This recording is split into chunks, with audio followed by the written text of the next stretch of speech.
ఎంతమంది ఇక్కడ తడబడుతున్న వాళ్ళు ఉన్నామండి? ఏమో మరి నాకు మనం ఎవరో ఆన్సర్ చెప్పక్కర్లా.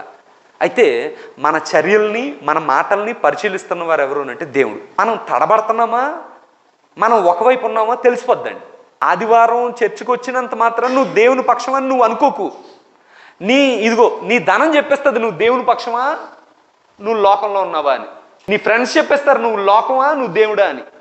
నీ స్నేహం చెప్పేస్తుంది నీ స్నేహం దేవుడితో ఉందా లోకంతో ఉందా అని. ఇదిగో నీ ఆచారాలు నీ సాంప్రదాయాలు చెప్పేస్తాయి.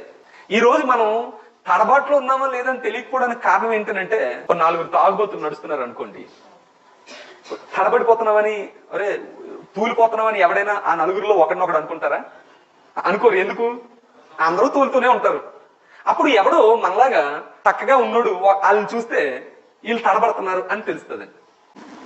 దేవుని పక్షాన నిలవబడడానికి మనం ప్రయత్నం చేద్దాం.